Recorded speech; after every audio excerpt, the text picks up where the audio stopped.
Welcome to Language Tech Talk. I'm Summer, your host and co-founder of Cathoven AI, your AI grading buddy for English writing and speaking.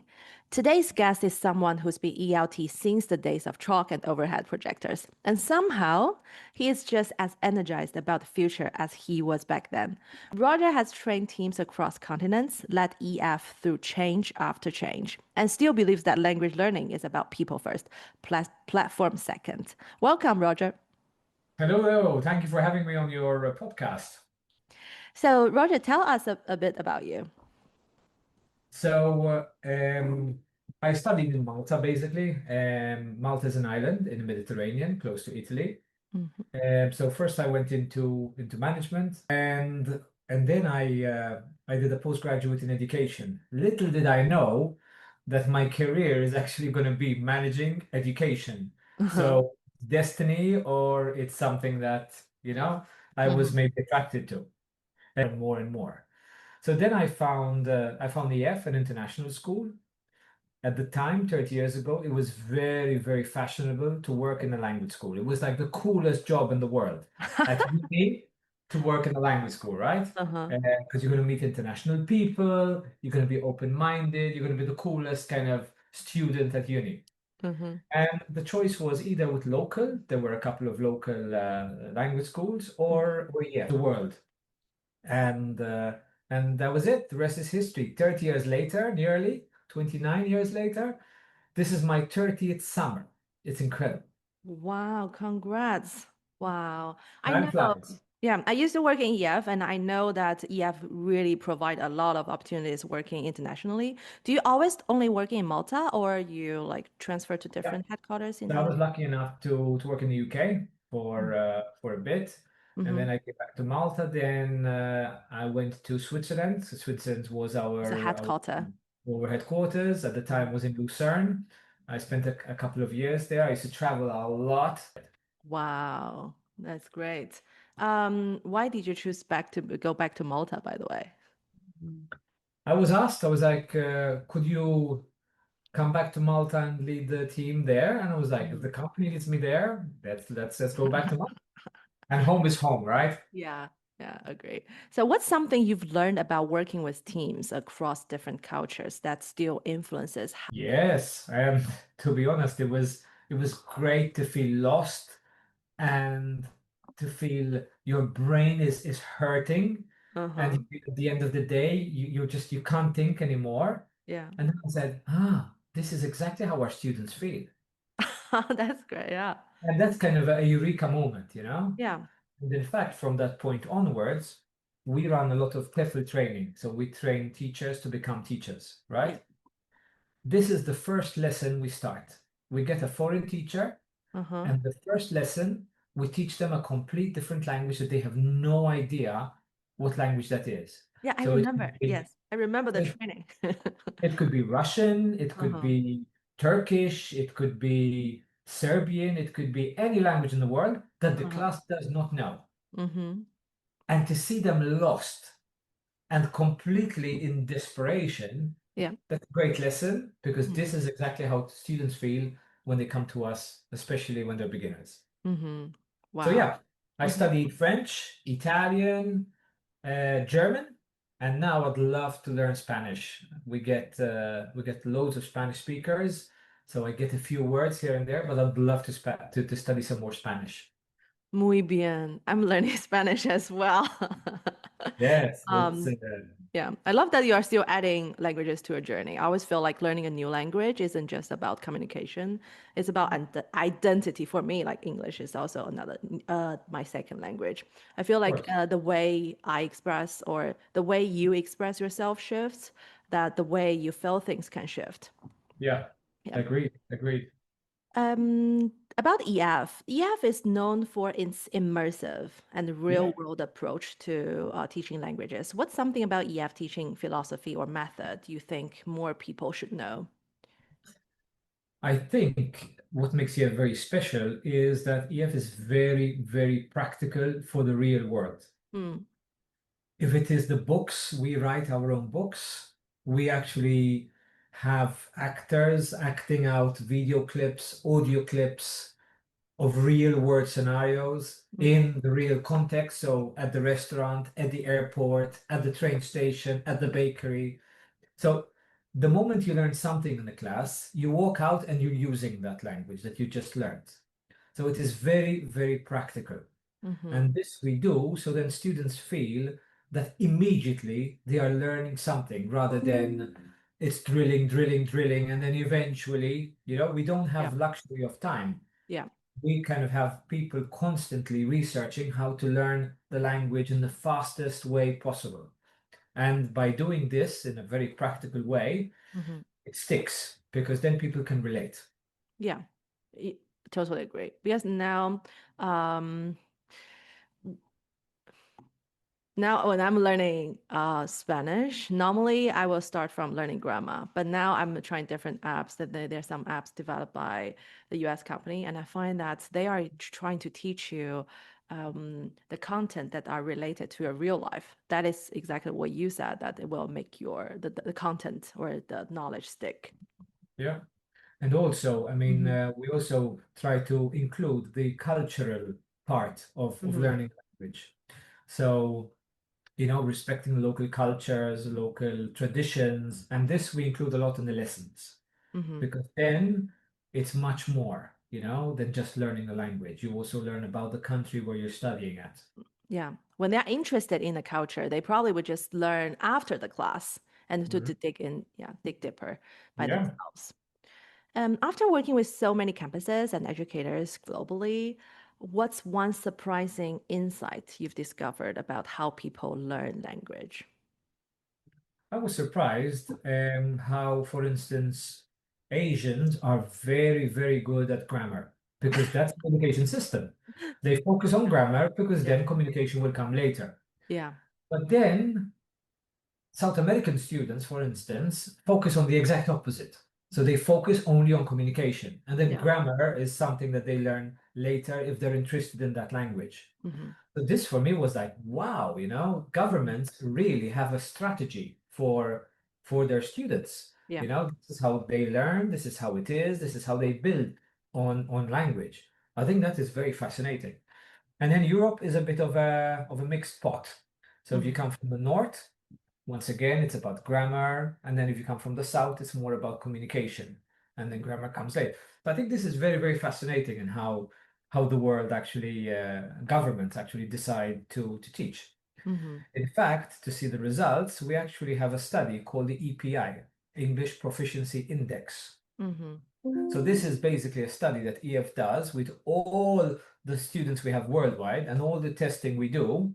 And we build up this EPI index to see and how to relate if a country has a high proficiency in a language, if the country in general's GDP is better than others. And it's incredible, there's a correlation. People who speak more languages, who can communicate with more countries, do better economically. And that's very fascinating. How do you support innovation across EF network while respecting local teaching traditions? I think this is the one thing EF is not. EF is definitely not slow. We are changing all the time, Yeah. all the time. And in fact, people who don't like change don't hang around a lot at EF because we are constantly, constantly, constantly changing the way we do things, the way we do customer service, the way we reinvent the student journey, the way we teach in the class. Change is part of what we do every day, and we really kind of harness it, and we really kind of embrace change. And I think this is what gives us the edge, that we are constantly on our toes, and we really do change, and we are pushed to do change. So, what's one misconception? Only have 10 minutes. What's one misconception people often have about immersive language learning that you like to change? If I had to mention one, every now and then you get customers who say, okay, how many native teachers do you have? Hmm. And I kind of pause and say, well, what do you mean native speakers? Yeah. Teachers come from everywhere around the world. When you go around and you speak to people, they're not only native speakers. In fact, there's a study that says that 95 to 96% of the people you meet in life are actually not native speakers, non-native speakers. So when you hear this, that people are, no, no, no, my teacher has to be native. If not, I'm not going to do the course. I think Mm. that's a big misconception. Mm-hmm. And this is something that definitely we're hearing less and less than Yeah. before. Yeah.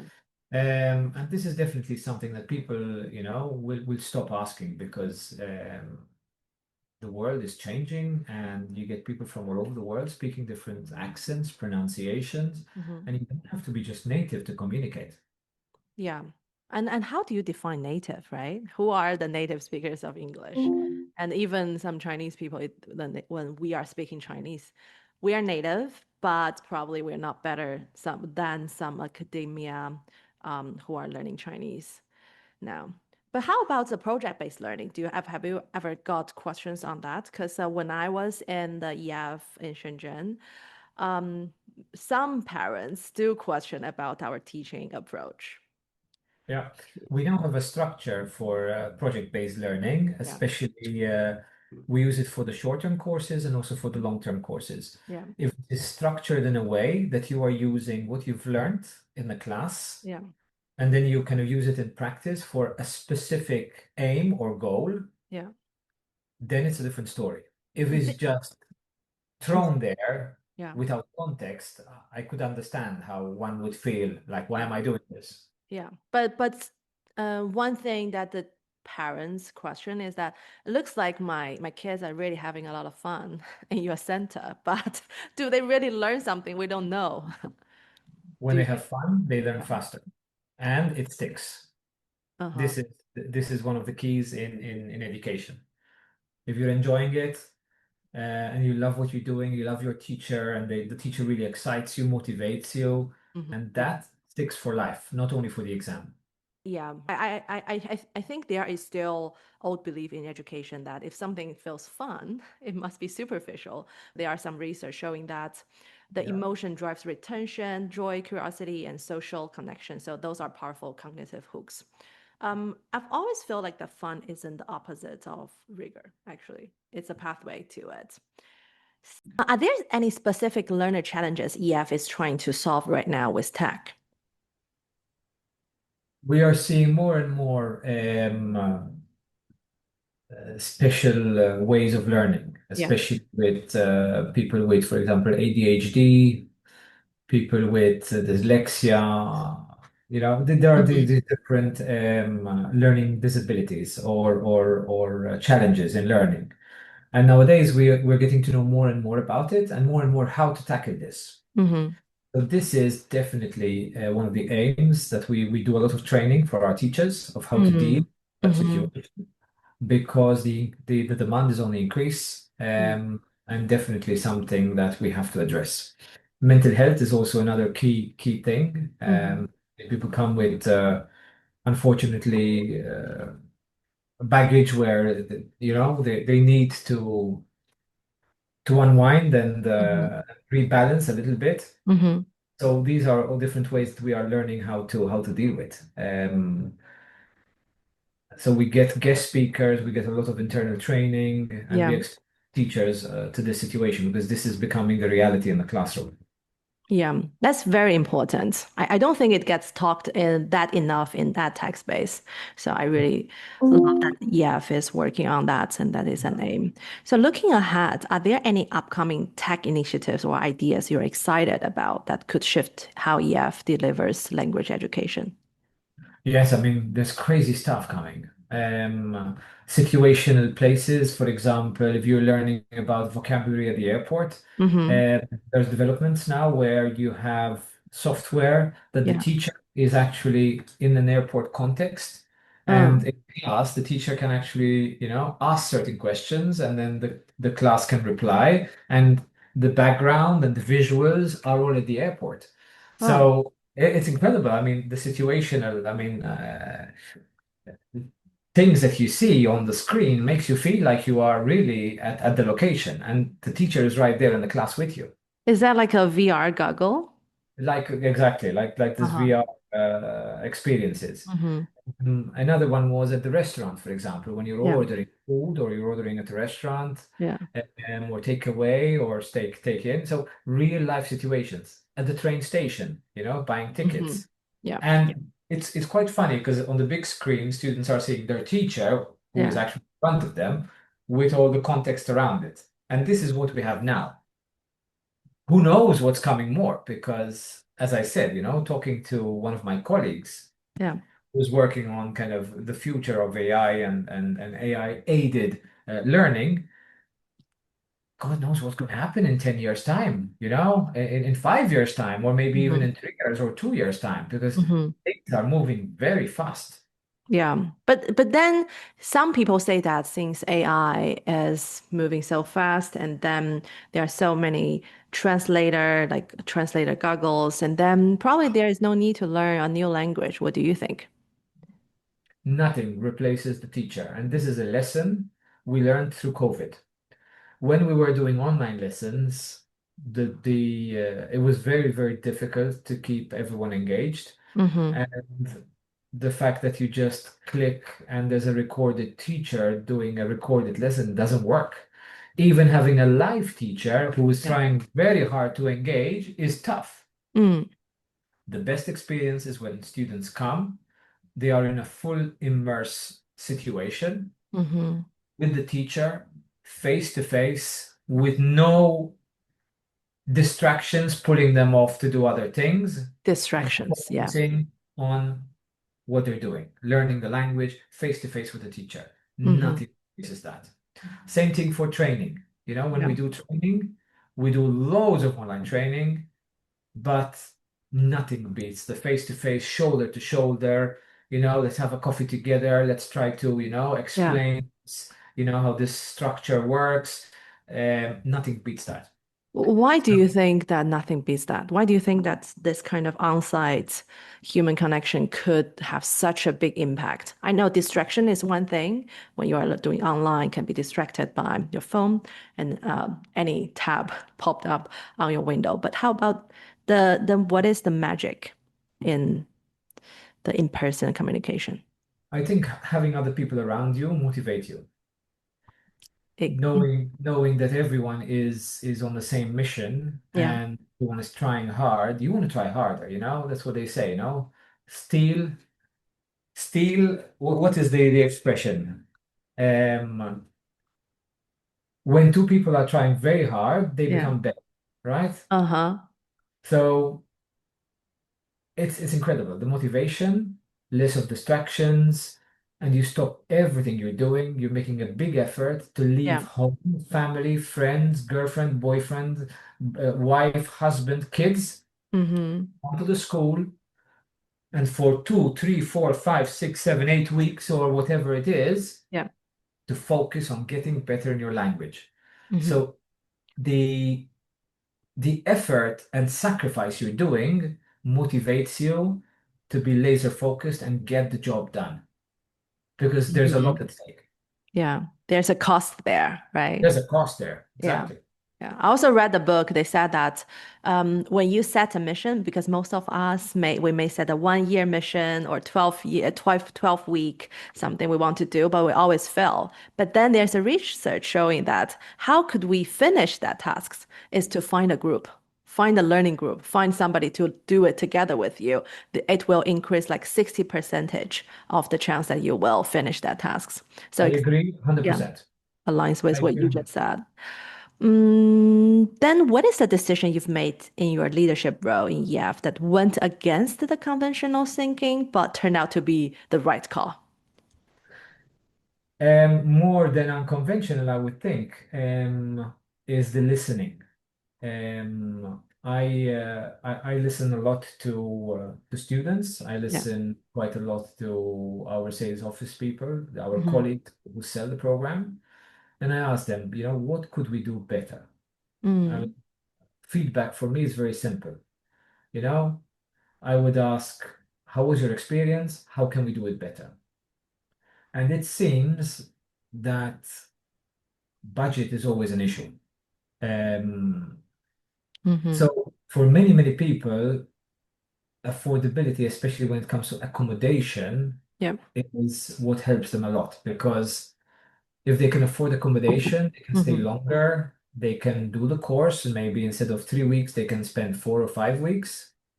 So we've created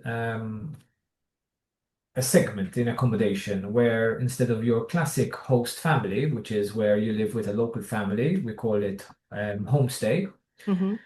We were really trying hard, but the numbers weren't adding up. There just aren't enough families who want to accommodate students, either because of the competition, either because houses are getting too small, so they don't have space, either because families are both working, so they don't have time. Mm-hmm. So we said, okay, we need something else. Now, residence or hotels is another one, but it's expensive because obviously it's a professional institution run by professionals, bang in town, very close to the school. So for that, you have to pay. Mm-hmm. So we created a bit of an in-between between a homestay and the residence. And it's a kind of accommodation where it is a serviced accommodation, serviced apartments, without the integration of a family or someone who is there with you, having dinner with you and everything, but you have many other students there together.